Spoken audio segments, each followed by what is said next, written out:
پڑھنے سے نا انسان کا اپنے رب سے نا ایک مضبوط تعلق ہو جاتا ہے، اس کا جیسے دل زندہ ہو جاتا ہے اذکار پڑھنے سے۔ دوسری بات، ذکر گناہوں کا کفارہ بن جاتا ہے اور دل کی زنگ کو صاف کر دیتا ہے، کیونکہ ہمیں کتنے احادیث میں اور کتنے ادعیے میں وعدہ آیا ہے کہ ایسے پڑھ لو تو مغفرت حاصل ہو جائے گی، ایسے کرو تو جنت حاصل ہو جائے گی، ایسے پڑھنے سے اللہ تعالیٰ راضی ہو جاتا ہے۔ سبحان اللہ، ہر حدیث میں ہر فضیلت واضح کی گئی ہے۔ تیسری بات، ذکر انسان کے اندر اطمینان اور سکون اور حوصلہ پیدا کرتی ہے، جیسا قرآن میں اللہ تعالیٰ نے فرمایا، اعوذ باللہ من الشیطان الرجیم، الا بذکر اللہ تطمئن القلوب، یعنی دلوں کا سکون صرف اللہ کے ذکر میں ہے۔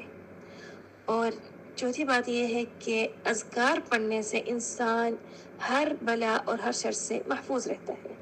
اسی لیے ہم احادیث آداب کے ہوں یا اذکار ہوں یا دعائیں ہوں، ان کو اپنی زندگی میں لے کر آئیں، صرف سننے کے حد میں نہ ہو، عمل کرنے تک ہوں بإذن اللہ۔ تو آج پہلی حدیث لیتے ہیں۔ كان النبي صلى الله عليه وسلم إذا أصبح وإذا أمسى يقول أصبحنا على فطرة الإسلام وعلى كلمة الإخلاص وعلى دين نبينا محمد صلى الله عليه وسلم وعلى ملة أبينا إبراهيم حنيفا مسلما وما كان من المشركين۔ یہاں پہ رسول اللہ صلی اللہ علیہ وسلم نے فرمایا صبح اذا اصبح اور وَإِذَا أَمْسَى یعنی شام کو، یعنی ہم نے یہ دعا پڑھنی ہے، یہ ذکر ہم نے کرنا ہے۔ تو یہ ذکر ہم نے پڑھنے کے لیے ہمیں اس میں فوائد بھی کافی سارے ہیں اور اس میں ہمارا ایمان تجدید ہو جاتا ہے۔ اب ہم اس کا مطلب، اس کا معنی ہم سمجھیں گے تو ہمیں اندازہ ہو جائے گا کہ ہمارا ایمان کیسے تجدید ہوتا ہے اس الفاظ میں سے۔ اصبحنا على فطرة الاسلام، یعنی اب جیسے صبح ہوئی، میری صبح کس چیز سے شروعات ہوئی؟ على فطرة الاسلام، میری صبح کی شروعات فطرت الاسلام پر ہوئی ہے۔ فطرہ کا کیا مطلب ہے؟ فطرہ دین الحق، دین الاسلام۔ جیسے ایک اور حدیث میں آیا، عن ابی ہریرہ رضی اللہ عنہ قال كل مولود يولد على الفطرة فأبواه يهودانه أو ينصرانه أو يمجسانه۔ ابو ہریرہ رضی اللہ عنہ سے روایت ہے، ہر بچہ فطرت پر پیدا ہوتا ہے، یعنی اللہ پر ایمان کی فطرت پر، پھر اس کے والدین اسے یا تو یہودی بنا دیتے ہیں یا عیسائی بنا دیتے ہیں یا مجوسی۔ تو اصبحنا على فطرت الاسلام، یہاں ہم نے اعتراف کیا ہم کس فطرت پر ہم نے صبح شروعات کی؟ الاسلام۔ تو اس سے مراد کیا ہوا کہ انسان الفطرہ، یہاں پر الفطرہ سے مراد انسان کی پیدائشی فطرت ہے جو اسے فطری طور پر توحید اور ایمان کی طرف مائل کرتی ہے۔ تو ہر انسان فطری طور پر خدا کی وحدانیت اور نیکی اور حق کی محبت کی طرف مائل ہوتا ہے۔ بچے کے اندر خود سے شرک، کفر، یہ چیزیں بالکل نہیں ہوتی، کیونکہ پیدائش اس کی سلیمت ہوتی، فطرت پر ہوتی ہے۔ پھر اس کی جو والدین ہیں، جیسے حدیث میں آیا ہے فَأَبَوَاهُ يُهَوِّدَانِهُ، یعنی حدیث میں واضح کیا گیا ہے کہ وہ ابھی فطرت، جیسے ہی وہ پیدا ہوا وہ اسلام کی فطرت پر تھا، لیکن جو اس کے والدین ہیں یا اس کے گھر کا ماحول ہے یا اس کے اسکول کا ماحول ہے یا اس کی پڑوسیوں کا کوئی بھی اس کا آس پاس ماحول ہے، اس پر اثر کرتا ہے۔ اس کی کس چیز پر؟ اس کے عقیدے پر اثر کرتا ہے، اس کے دین پر اثر کرتا ہے۔ تو یہ سب چیز انسان کو پھر یا یہودی بنا دیتا ہے یا جو بھی اس کے سامنے ماحول ہوتا ہے اس حساب سے بن جاتا ہے۔ اسی فطرت کے بارے میں ایک اور آیت آئی ہے سورۃ الاعراف میں، اعوذ باللہ من الشیطان الرجیم، وَإِذْ أَخَذَ رَبُّكَ مِن بَنِي آدَمَ مِن ظُهُورِهِمْ ذُرِّيَّتَهُمْ وَأَشْهَدَهُمْ عَلَىٰ أَنفُسِهِمْ أَلَسْتُ بِرَبِّكُمْ قَالُوا بَلَىٰ شَهِدْنَا أَن تَقُولُوا يَوْمَ الْقِيَامَةِ إِنَّا كُنَّا عَنْ هَٰذَا غَافِلِينَ۔ انسان پیدا ہونے سے پہلے ہی اس کے ساتھ ہم سب مسلمان، ہم پورے مسلمان، پوری جو دنیا میں آدم علیہ السلام سے لے کے جو آخری بچہ دنیا پیدا ہوگا، ان سب کو اللہ تعالیٰ نے ایک گواہی دی تھی، کیسے روحانی. اب اس آیت کو سمجھیں گے اور یاد رکھو جب تمہارے رب نے آدم کی اولاد، ٹھیک ہے، آدم کی اولاد ان کی پیٹھ سے نکال، آدم علیہ السلام کی پیٹھ سے، کہ من بنی آدم من ظہورہم، ظہور کمر کو بولتے ہیں، پیٹھ کو، ٹھیک ہے، یہاں سے نسل نکال لی اور ان سے پوچھا کیا میں تمہارا رب نہیں؟ تو سب نے کیا کہا؟ ساری مخلوقات نے کیا کہا؟ جی ہاں ہم گواہی دیتے ہیں، تاکہ قیامت کے دن یہ سب مکر نہ جائیں کہ ہمیں دین کا نہیں پتہ تھا، ہمیں اسلام کا نہیں پتہ تھا. تو فطری طور پر یعنی ابھی مخلوقات نہیں آئے تھے، ان لوگوں نے پہلے اعتراف کر لیا تھا. تو کیسے؟ یہ روحانی عہد اور پہچان لی گئی ہے اللہ تعالیٰ نے سب سے. تو یہ گواہی توحید اور اللہ کی ربوبیت پر ایمان کی نشانی ہے. تو مقصد کیا ہوا اس آیت سے، اس حدیث سے؟ مقصد یہ ہے کہ انسان فطری طور پر جانتا ہے کہ اللہ ہی اس کا رب ہے، اور اس دنیا میں یعنی جو اس دنیا میں جو آ چکا ہے اس میں اس کا جواب دینا لازمی ہے. یعنی کتنے لوگ ہوتے ہیں جو ملحدین ہیں، جو کافر ہیں، لیکن جب وہ اداس ہوتے ہیں، پریشان ہوتے ہیں، آج کل سوشل میڈیا کے طور پہ اگر ہم دیکھ لیں، وہ کہتے ہیں کہ ہم نے قرآن سنا، ہمیں کافی سکون ملا. کتنے کافر ہیں جو اسلام پکڑ لیتے ہیں، کچھ آیت سن کے ان کے اندر اثر آ جاتا ہے کیونکہ ان کی فطرت پہ عمل ہو جاتی ہے. لیکن ہم کہتے ہیں کہ کافر بھی ہیں اور ملحد ہیں جو نہیں مانتے اللہ. تو کیسے؟ ان لوگوں نے تو گواہی دی ہے نا، ان لوگوں نے پیدا ہونے سے پہلے گواہی دے دی تھی نا، وہ اشہدہم علی انفسہم، گواہی دی گئی آیت میں ایسے واضح ہے. تو کیسے ایسے ہمیں نظر آ رہا ہے؟ وہ ایسے ہے کہ اللہ تعالیٰ نے ان کو فطرت پر پیدا کر دیا. جیسے ہم لوگ جیسے درخت اس کو پانی دیتے ہیں تو جس چیز کا ہوتا ہے ویسے ہی نکلتا ہے نا. اب آپ پھل، جس درخت آپ کے پاس ہے اس کا پھل ہے سیب کا، تو اس میں سے آم تو نہیں نکلے گا نا. اب ایسے بچے کو آپ نے جو بیج بویا وہی وہ نکلے گا نا. اب اس کے اندر فطرت سب کچھ ہے، توحید، اعتراف الربوبیہ اللہ کے، سب کچھ ہے. لیکن جب اس کو ماحول، اس کو پانی دیا جائے گا کفر کا یا الحاد کا یا شرک کا، جو اس کے آس پاس ماحول ہوگا، تو وہ لا الہ الا اللہ تو نہیں بولے گا نا، کیونکہ اس کا ماحول نے یا اس کے والدین نے اس فطرت کو باہر نہیں نکلنے دی. فوراً ہی اس کے ماحول اور اس کا جو والدین تھے یا اس کے اسکول میں جو عقائد تھے یا اس کے دوستوں کا تھا وہ اثر کر گیا. کتنے لوگ ہوتے ہیں وہ مسلمان ہوتے ہیں، ان کو دین کا پتہ ہوتا ہے، ان کو فطرت کا پتہ ہوتا ہے، لیکن وہ بڑے ہو کر شرک میں چلے جاتے ہیں. کیوں چلے جاتے؟ ان کو ماحول اثر کر جاتا ہے، دوست اثر کر جاتے ہیں. تو اس لیے یہ جو آیت ہے نا، یہ ہمیں یاد دلاتی ہے کہ فطرت انسان میں توحید کے لیے رکھی گئی ہے، اور بعد میں ماحول اور سب کچھ اس کی فطرت بدل دیتے ہیں. تو ہم اس چیز میں اعتراف کرتے ہیں صبح اٹھتے ہوئے، اصبحنا علی فطرت الاسلام. تو فطرت ہم نے سمجھ لی. فطرت کا کیا مطلب ہے؟ دین الاسلام اور دین الحق. وعلی کلمۃ الاخلاص. کلمۃ الاخلاص کس کو کہا جاتا ہے؟ لا الہ الا اللہ. یعنی لا الہ الا اللہ کو بیان کیا گیا اخلاص. کیوں اخلاص؟ اس لیے کہا گیا ہے کہ یہ نجات دیتا ہے. اخلاص یعنی جب قیامت کے دن آپ اتنی خوفناک منظر میں ہیں تو یہ آپ کو بچا سکتی ہے. لا الہ الا اللہ، اخلاص یعنی ایک چیز سے خلوص کرنا، ایک چیز سے نکال دینا. لیکن یہ تب نہیں بچا سکتی اگر یہ الفاظ صرف زبان سے ہو. یہ تب ہوتی ہے جب اخلاص سے ہو. اخلاص یعنی آپ نے دنیا میں اخلاص سے کہا، یعنی آپ نے دل میں یقین رکھا، ایمان رکھا، تو پھر یہ قیامت کے دن آپ کی نجات کا باعث بن سکتی ہے. یعنی میں لا الہ الا اللہ، لا الہ الا اللہ جیسے ایک صرف لفظ مجھے آتا ہے، میں بول رہی ہوں، لیکن اس کا اثر میرے اندر نہیں ہے. کیسے؟ میرے اعمال کے حساب سے، میرے ماحول کے حساب سے. جیسے میں نے اٹھتے ہوئے دعا یہ پڑھ لی، ٹھیک ہے، وعلی کلمۃ الاخلاص، میں لا الہ الا اللہ کی کلمت پر میں نے صبح شروعات کی. لیکن صبح کی جب شروعات ہو چکی ہے، میں دنیا کے معاملات میں آ گئی ہوں، تو میں نے حاضر ناظر رکھا لا الہ الا اللہ کون ہے، کون مجھے دیکھ رہا ہے، کیا میں جو اعمال کر رہی ہوں اور جو مطلع ہے. لا الہ الا اللہ، میرا اللہ جو مجھ پر مطلع ہے، جس کو میں مانتی ہوں میرا معبود ہے، کیا اب میں جو کر رہی ہوں وہ میرے معبود کو پسند ہے، اس کے کہنے کے احکامات کے مطابق ہے کہ نہیں. یعنی ہم نے صرف الفاظ پڑھنے نہیں ہے، الفاظ کو سمجھنا ہے اور الفاظ پر عمل کرنا ہے، تاکہ قیامت کے دن یہ ہمارے سبب نجات بن سکے، دنیا میں ہمیں اس پہ اثر ہو کے ہم محفوظ ہو جائیں. وعلی کلمۃ الاخلاص. پھر آتا ہے وعلی دین نبینا محمد صلی اللہ علیہ وسلم. اب میں نے صبح کس چیز کی شروعات کی؟ تیسری اسٹیپ پہ آتا ہے وعلی دین نبینا کہ جو میں دین ہے. اب میں نے صبح شروعات کس کی؟ دین. کس کی دین پہ؟ نبی کریم صلی اللہ علیہ وسلم. نبی محمد صلی اللہ علیہ وسلم کی جو سنت ہے وہ دراصل پورا میرا دین ہے. اور اس جملے میں نبی کریم وہ خود ہمیں بول رہے ہیں نا، رسول صلی اللہ علیہ وسلم ہمیں فرما رہے ہیں نا وعلی دین نبینا، یعنی وہ ہمیں سمجھا رہے ہیں اور خود بول رہے ہیں.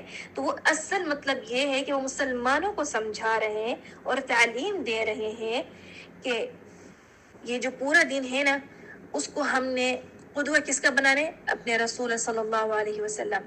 اب میرے اقوال ہیں، میرے جو الفاظ ہیں، جو میں باتیں کرتی ہوں یا میں جو اذکار پڑھتی ہوں یا جو بھی میری زبانی الفاظ ہیں وہ کس کے جیسے ہونے چاہیے؟ میرا قدوہ کون ہے؟ رسول اللہ صلی اللہ علیہ وسلم. اور چاہے وہ عمل ہو، میری زندگی کے جو بھی اعمال ہو جس میں میرے پوری باڈی کوئی چیز بھی استخدام کرتی ہے، جیسے نماز میں ہمارے پورے جسم کے حرکات کام کرتے ہیں، ہماری زبان ہلتی ہے، ہمارے کچھ بھی ہوتے ہیں، تو وہ سب کیسے ہونے چاہیے؟ ہمارے نبی کریم صلی اللہ علیہ وسلم کے جیسے. یعنی ہم ان کو اپنے قدوہ بنائیں. یعنی ہم اعتراف صرف نہ کریں کہ میں نے نبی صلی اللہ علیہ وسلم کی دین پر صبح شروعات کی ہے، لیکن میں یہ دیکھوں میرے اندر سنت ہے کہ نہیں ہے. میرے اندر جو تصرفات ہیں، جو میرے اعمال ہیں یا میرے اقوال ہیں ان کے جیسے ہیں. جیسے رسول اللہ صلی اللہ علیہ وسلم فرماتے ہیں من غشنا فلیس منا، جس نے غش کیا، جس نے کسی کے ساتھ چیٹنگ کی، وہ ہم میں سے نہیں ہے، وہ مسلمانوں میں سے نہیں ہے. تو کیا میں اپنی زندگی میں یہ چیز حاضر ناظر رکھتی ہوں؟ چیٹنگ صرف پیپروں میں نہیں ہوتی، زندگی کے ہر معاملات میں ہوتے ہیں، ہر بڑی چھوٹی چیز میں ہوتی ہے. ہمیں رسول اللہ صلی اللہ علیہ وسلم نے جس چیز سے روکا ہم روکے، جس چیز کا حکم دیا ہم نے اس پر عمل کیا کہ نہیں کیا. یہ ہوتا ہے کہ ہم نے اس پر اعتراف صرف نہیں کیا، ہم نے اس پر عمل کیا، تاکہ اس چیز پر جو ہم اذکار پڑھ رہے ہیں یا جو ہم دعا مانگ رہے ہیں اس کا اثر ہمارے اندر ہو یا اس کا صلہ ہمیں ملے، چاہے دنیا میں چاہے آخرت میں. تو اس کے لیے ہمیں اس چیز کو سمجھ کر اس پر عمل کرنا چاہیے. پھر فرمایا وعلی ملت ابینا ابراہیم. یہاں پہ رسول وسلم کیا فرما رہے کہ میں نے نبی کریم صلی اللہ علیہ وسلم کی دین پر صبح شروع کر لی. اب وعلی ملت ابینا ابراہیم، یہاں پہ ابراہیم علیہ السلام جو ہمارے باپ ابینا یعنی باپ کا درجہ دیا، ہمارے باپ ابراہیم علیہ السلام کے دین پر. یعنی ہمارے جو دین ہے نا اس کی جو بنیاد اور جو اصول ہے نا، خاص طور پر توحید جو ہے نا وہ حضرت ابراہیم علیہ السلام کی اتباع سے کیا گیا ہے. جیسے ختنہ ہے اور باقی بھی 10 کافی مشہور فطری سنتی ہیں. یہاں پہ ہمارے نبی کریم صلی اللہ علیہ وسلم نے کس سے سیکھے یا کس سے لیے ہیں؟ ابراہیم علیہ السلام سے. تو یہاں پہ وعلی ملت ابینا ابراہیم. پھر حنیفا مسلما. حنیفا مسلمہ کا کیا مطلب ہے؟ حنیفہ یعنی شرک سے ہٹ کر، مسلمہ شرک سے ہٹ کر اور سیدھے راستے پر چلنا، درست دین کی طرف متوجہ ہو جانا. یعنی آپ کی نیت، آپ کا دل، آپ کے عمل سب کے سب کس کی طرف متوجہ ہو؟ اللہ کی طرف متوجہ ہو. انسان جھک جائے اور ہر باطل راستے سے منہ موڑ لے. وما كان من المشرکین.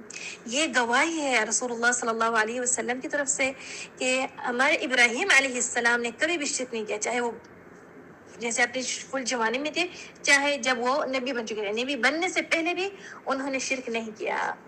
اس میں نا ہمیں ایک آیت آتی ہے جو قرآن میں آئی ہے ابراہیم علیہ السلام کے بارے میں. پوری آیتیں میں نہیں پڑھتی، لیکن ایک اس سے واضح ہوتا ہے کہ رسول صلی اللہ علیہ وسلم نے جب فرمایا وما كان من المشرکین، تو ذہن میں سوال یہ آتا ہے کہ ان کا ماحول جو تھا آس پاس شرک تھا. ابراہیم علیہ السلام کے والد مشرک تھے، تو کیسے انہوں نے شرک کو بالکل ہی نہیں کیا؟ تو اس سے یہ ہوتا ہے کہ انہوں نے خود کوشش کی اپنے رب کو تلاش کرنے کے لیے، خود ڈھونڈنے کی کوشش کی ان کا رب کون ہے. جیسے قرآن میں آیا اعوذ باللہ من الشیطان الرجیم فلما جن عليه الليل رأى كوكبا قال هذا ربي فلما أفل قال لا أحب الآفلين فلما رأى القمر بازغا قال هذا ربي فلما أفل قال لئن لم يهدني ربي لأكونن من القوم الضالين. اور ایسے پھر آتے فلما رأى الشمس بازغة، اور ایسے یعنی ابراہیم علیہ السلام نے سب سے پہلے کوكب دیکھا. پچھلے زمانے کوكب ہر چیز جو آسمان پہ چمکتی ہے اس کا کوكب کہہ دیتے تھے، ٹھیک ہے. انہوں نے جب کوكب دیکھا تو انہوں نے کہا یہ ہے میرا رب آسمان پہ چمکتا ہوا. تو تھوڑی دیر کے بعد دیکھا کہ وہ غائب ہو گیا. تو ابراہیم علیہ السلام کہنے لگے کہ جو چیز یعنی نہیں رہتی غائب ہو جاتی ہے تو وہ مجھے پسند نہیں ہے. لا احب الآفلین.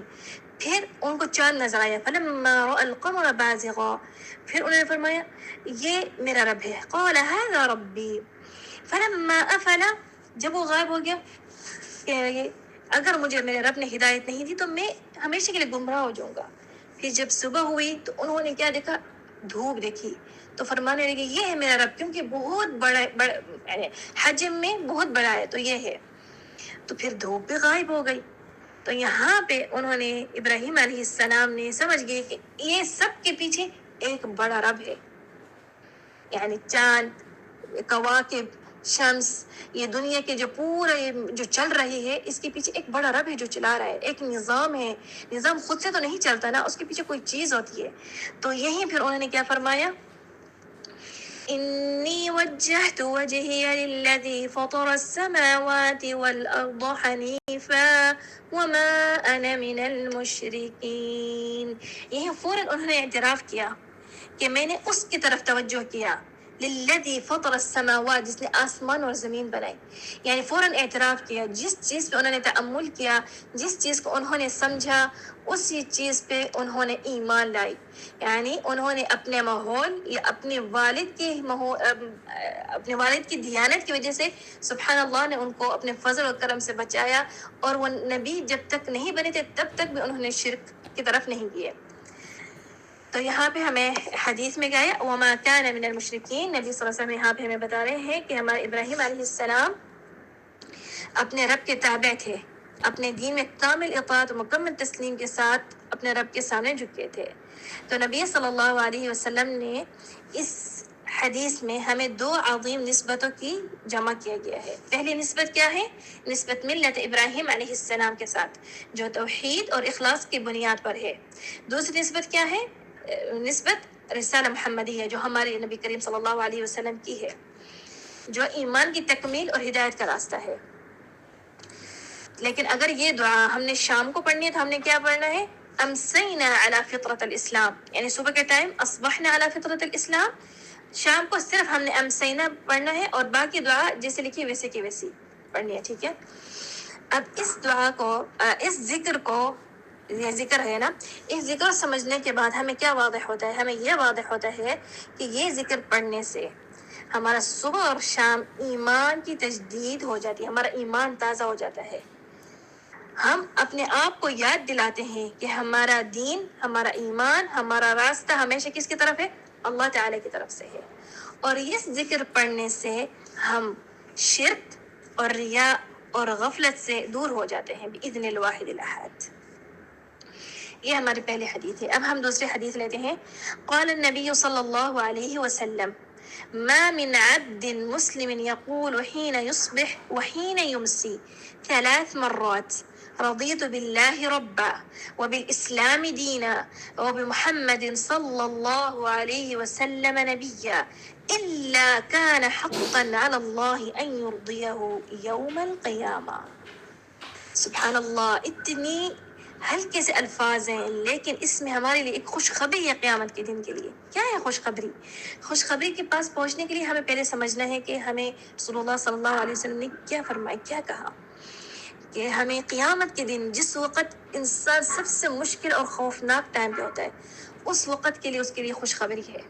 تو یہاں پہ ہمیں ہمارے نبی کریم صلی اللہ علیہ وسلم نے فرمایا ما من عبد مسلم، کوئی بھی مسلمان عبد ہے، کوئی بھی، یقول حین یصبح وحین یمسی، حین یصبح صبح کے وقت، وحین یمسی شام کے وقت، 3 مرات، صرف 3 دفعہ. یہ جو ذکر ہم سمجھیں گے نا صرف 3 دفعہ پڑھے گا، اس کے بعد اس کے لیے خوشخبری ہے. چلو اب اس ذکر کو پہلے ہم سمجھیں گے. رضیت باللہ ربا، اس نے پہلے کیا اعتراف کرنا ہے؟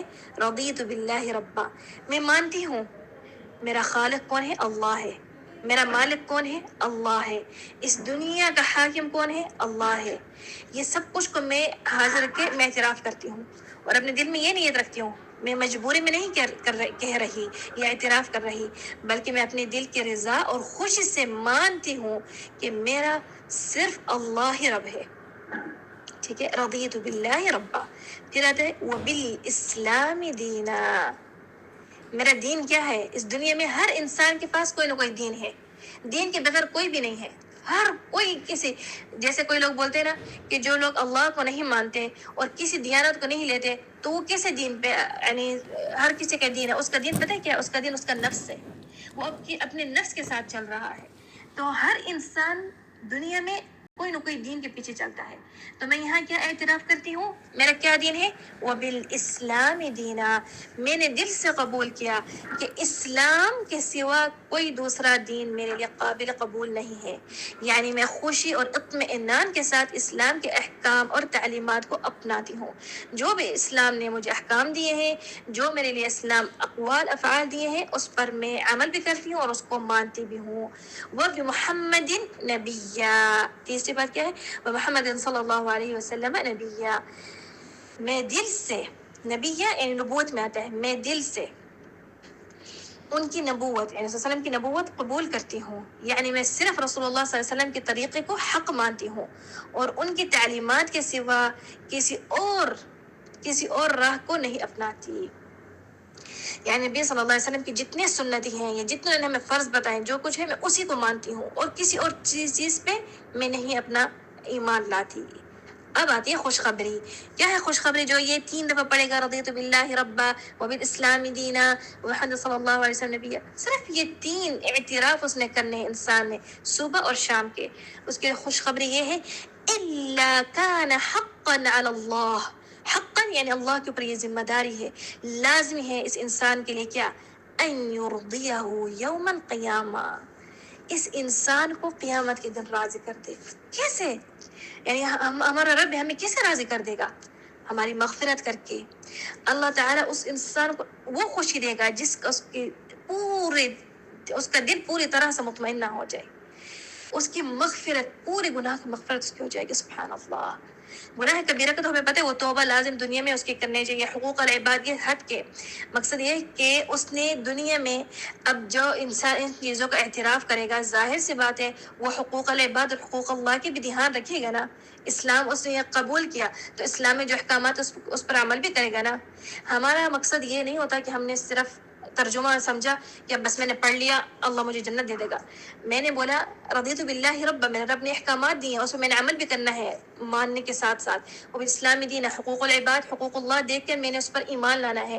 پھر محمد صلی اللہ علیہ وسلم نبی ہے، میں نے رسول صلی اللہ علیہ وسلم کے اوپر ایمان لائی ہوں تو میں نے ان کے احکامات، ان کے جو انہوں نے ہمیں حکم دیا ہے، جس چیز سے ہمیں روکا ہے، اس سب کچھ کرنے کے باوجود اب میں نے ایمان بھی لائی ہوں، اپنی زبان سے اعتراف بھی کیا ہے، اپنی زندگی میں اس پر عمل بھی کیا ہے. اب قیامت کے دن میرا رب نے مجھے کیا دینا ہے؟ یہاں پہ ہمیں خوشخبری صاف الفاظ میں ملی ہے کہ انشاءاللہ اللہ کے